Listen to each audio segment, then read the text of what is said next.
What's happening, people? I gotta ask this question because I'm just wondering, man, what is a deal breaker you have for the PS5? When Sony releases this thing, it's obviously coming out after 2020.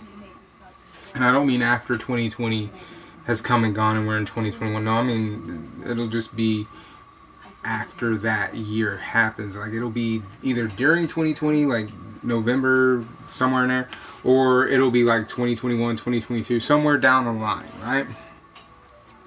What are some of your deal breakers for this system? Because I hear everyone bigging this system up, but they're not holding Sony accountable for the mistakes they have made for the past, what seems like 4 fucking consoles, and that is including the 2 handhelds. From what I'm hearing from rumor reports to people talking about, they've talked to people who tested a PS5, is the number one thing with me. Okay, when I hear this, I think this is going to kill their sales, and that is that there is going to be a 1 terabyte internal memory. That seems to be the number one thing that they all agree on. Aside from something else, which we'll get to in here in a second, I just want to know if they put a terabyte in there, and it's going to be after, like I said, after the new year hits with 2020, because it's 2019 right now, and even in 2019, a terabyte was outdated in 2013.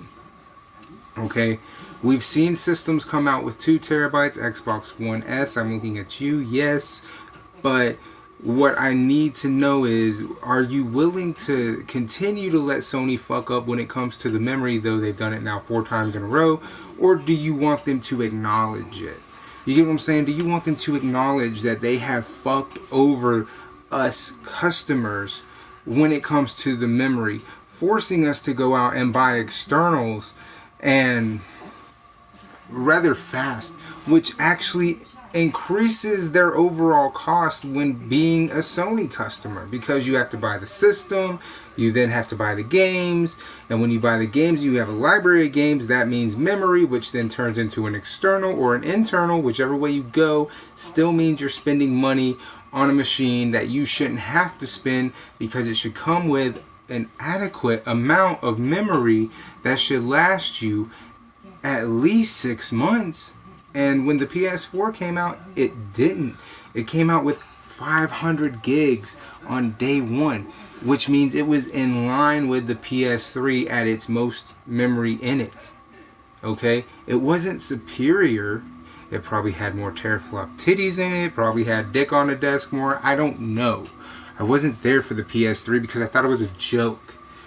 But I still like Uncharted, okay? No disrespect to Uncharted. No disrespect to the Tomb Raider games, which came out and changed the game up. The library of games was not the problem for the PS3 with me. The PS3 with me, the problem was Sony wanted to charge you for a Blu-ray player and increase Blu-ray player sales instead of worrying about it being a fucking PlayStation. Because when the PS3 came out and the Blu-rays hit the market, they were the exact same fucking price. The exact same fucking price. Okay? And if you are smart enough to pay attention, you don't only see the 3 iterations that are actual, like, I guess, little, small, little, tiny, micro incrementals. They also released almost every 6 months a memory increase. It took them a long time to get to 500 gigs. Hell, it took them 3 years to get to a fucking terabyte in the PS4 generation. And Xbox, the console that failed, had bumped their memory up to a terabyte within its first physical year. Whether it was after its first physical year ends or a month or 2 before, I don't know the exact time. I'm just saying they actually corrected that mistake really fast, because they fucked up really bad. But this has been a problem with Sony. They did it with the PSP. They did it with the PS Vita. They did it with the PS3. And they're doing it still with the PS4. Do you want them to have a 5th console where the memory is so inadequate, your overall cost for the PlayStation 5 is going to be $200 over what they're asking? That's including PlayStation Plus, that's including the games, that's including the hard drive, and the system in of itself. Would you rather them make us pay $500 for a PS5 that has 8 to 12 terabytes, or would you rather them come out with a console with 1 terabyte and all them teraflop titties and ramming of dick in the ass? Would you rather them come out with that shit and still charge you $500 fucking dollars, or would you rather them come out with a actual machine that would be relevant to majority of their customers right now? Because here's where I'm going to talk about the second thing that really bothers me is I keep hearing 8K. 8K. This thing's going to be able to produce 8K.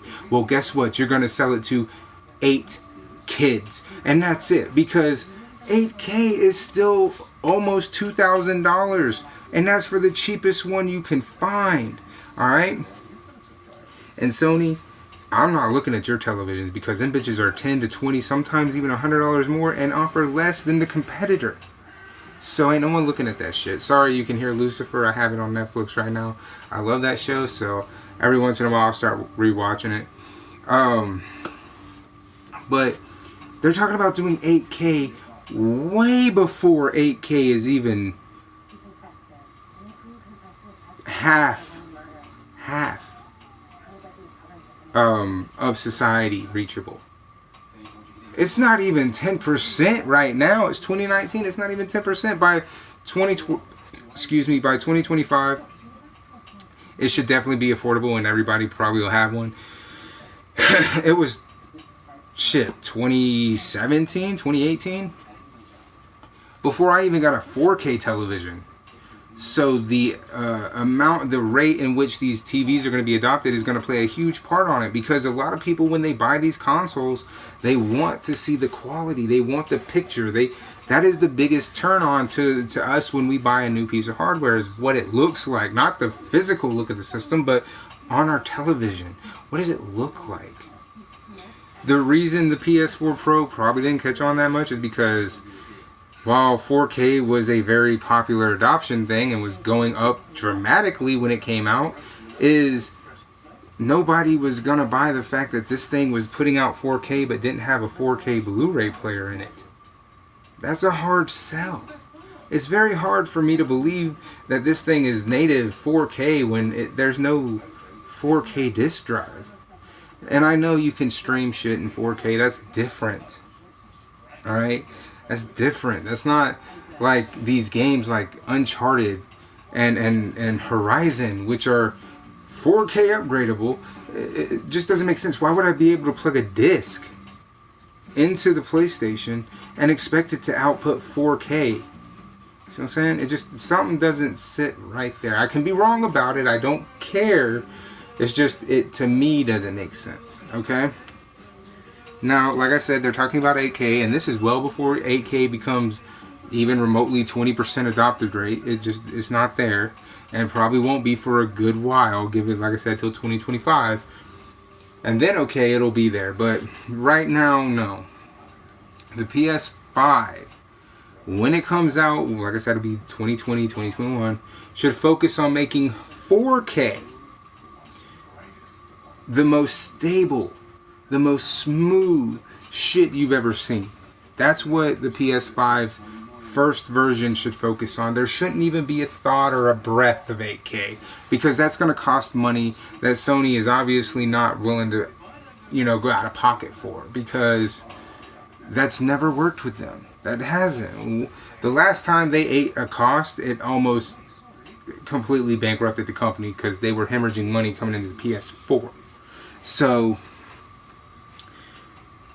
what's a deal breaker for you guys? Like I said, you got the 8K talk when it's not even at a 10% acceptance rate right now, adoption rate, whatever. You got the lackluster fucking internal hard drive again. What is the point in where you're like, you know what, Sony, I can't buy your product because you just don't fucking get it? Where is that line? I just want to know. Because right now, as it stands, unless Sony comes out and says something different, I'm not buying a PS5. Because I'm not buying a system with 1 terabyte in it no more. I'm just not doing it. I don't have an Xbox One X. I don't have a PS4 Pro. I don't have an Xbox One SAD. I don't have none of that shit. Because my Xbox One in itself has 2 terabytes internal and then 2 terabytes external. Why would I go the opposite way here? I'm supposed to be moving forward, not backwards. And like I said, Sony has had 4 failures because of this problem with memory. 4. And I do believe that because now that it's going into 2020 and the battlegrounds are different, Sony, you really have to address this. You can't just sit back anymore and say, well, we're the #1 selling console. You're not #1 in Japan, which is your homeland. You have to acknowledge these problems. Okay? Because I don't think anybody's going to want to sit there and do all the math and go, in order to bring this into being a 2020 or 2021, whenever it comes out system, I don't think they want to sit there and calculate the same amount of money into the accessories and bullshit just to bring it to 2021, when you as a company should be making it happen on itself. Okay? I shouldn't have to go, give me the PS5 and the 12 terabyte external. I shouldn't have to do that. I should be able to go, give me the PS5 that has 4 terabytes in there and like the 3 to 4 games that come out at launch. That are PS5 only games, not PS4 brought over. You get what I'm saying? I shouldn't have to worry about memory. But when it comes to PlayStation, it's been their Achilles heel. It really has. If Xbox wanted to, they could exploit that, and I really don't know why they don't. I don't know why when they came out with the Xbox One SAD edition or S All Digital edition, it didn't have more than a terabyte in there. Because what nobody gonna buy that with just 1 terabyte in there? And if you say you are, you're kidding yourself. And like I was saying before about the memory, and the reason this bugs me the most is because Red Dead Redemption 2 is 105 gigabytes to download before you even fucking play the game. We are no longer in 2012 where games file sizes are 10 to 20 gigs. 500 gigs was obsolete in 2007. You didn't allow for your mainstream, main focal point console to have a terabyte in it until 2016. Your PlayStation Vita and PlayStation Portable were both gimped to the limits of 32 gigs for the PSP and 64 in Japan only. We had to import that shit if we wanted the most memory, which was obsolete 5 years before it came out. Sony, I'm telling you, this is going to play a huge part of your thought process. I don't care how loyal you are. The moment the PS5 drops and the moment the Xbox One comes out, if the Xbox One has more internal memory and you don't have to worry about for a while going out and buying a fucking external, they're going to be the people you go with. Because whether you like the all-digital future or you hate the all-digital future, you have to admit, even with physical copies of games, these file sizes are out of control. And being that a lot of these are on Xbox, and this is the reason I know, because you can do the 4K patches, they take them up to 100 plus gigs. So would you really be satisfied with a PlayStation 5 on launch day with a terabyte? That means you can literally only buy about 5 fucking games, because they're all going to be over 100 gigs, because they're all going to be able to do 4K. So with that knowledge, with that here, is that not a turnoff? Is that not a deal breaker? See what I'm saying? Because I can tell you right now, I'm not going to buy an Xbox, whatever they call the next one, if it comes out and it's only a terabyte. Instead, I'm going to jump on here and I'm going to roast the company something fucking bad. Because it is 2019. This is a problem, Sony, you should have had and only should have had during the PSP generation. You should have been able to fix that shit lock, stock, and fucking barrel. Shouldn't have been a problem. When the PS3 started to fail, you started throwing in more memory, hoping it would catch, hoping it would catch, hoping it would catch, and it never did. Well, it will now. So come out with the PS5 and make sure, like I said, 4 terabytes. 4 terabytes. If I see the PS5 with even 5 terabytes, I'll buy it. If it's 5 terabytes, I mean, come on, PS5, 5 terabytes, why not? I would buy it at that. I would buy it if you had a decent amount of memory to me. But if you launch it with a 1 terabyte, it's not going to be just me who doesn't buy it. It's going to be a lot of people who don't buy it. It possibly won't even pass Wii U numbers in its first physical year. It's possible.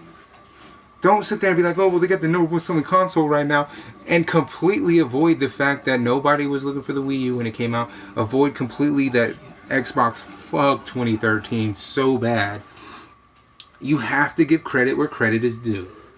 PlayStation has sold as well as it has because Nintendo, nobody was looking at them, and Xbox fucked themselves so bad that 2013, I guarantee you, if they could snap it away, they would. Alright? You can't just be like, oh, it's the greatest system of the generation because it's the greatest system. No, it had help. Dawn Matrix, the Wii U, the Xbox One brand in general, all these help boost PlayStation up, because PlayStation, if it would have came out and people were checking for the Wii U and people were gonna buy an Xbox One and they didn't fumble the bar that hard, I guarantee you the battlegrounds would have been a hell of a lot different. Okay? I'm not saying this to pick on PlayStation, I'm saying it because it's a fact. I'm not making this up. I'm not going, oh, this is just in my head. No. PlayStation was in such a bad place at the end of the PS3 life. They were hemorrhaging money. That means they were losing any money they made. Any money they made, they didn't get to put in a bank. It had to go to a bill. They had no money. Okay, they were like, we're spending way more money than we're making. That's how bad they were going. Okay, they sold divisions off to keep Sony afloat. Alright? They literally had to put all their fucking marbles in a bag. And they went with the PS4. They had to win. They had to win. Oh, you know how nervous they were when they went out on that stage? You know how nervous they were when Xbox went out on that stage? Because they knew for a fact, they were like, if the Xbox One has no flaws in this whole setup, we're going to have to close. That's how bad the situation was. Okay? That's why I tell people all the time, like, yes, it's the number one selling console for its generation, but it had no competition. I'm not saying anything against Sony saying that. That's just the way it is. Okay? So, give credit where credit is due. Thank you, Xbox One, for having 2013 be the worst possible year of your entire existence. And thank you, Nintendo Wii U, for making a product only about 13 million people wanted. So, PS4, you could have been way better. You could have. You could have been leagues better. Okay? The same thing with the Xbox One. It could have been way better. Unfortunately, 2013 and Xbox came head to head in 2013, beat the fuck out of Xbox, and PlayStation was able to thrive and not worry about having to close their doors. But that doesn't mean that the PS4, the PS3, the PS Vita, and the PSP are without their flaws, and all of them having the same one fucking flaw, which is that motherfucking memory. So, I just wanted to put this out there because I see everyone talking about the PS5, and I constantly keep hearing that 1 terabyte. 1 terabyte is going to be the death of these fucking consoles. If they can't figure out we need more than that, not only for buying physical content, but for also letting the all-digital future that we're in right now actually fucking happen. Anyway, I'm out this bitch.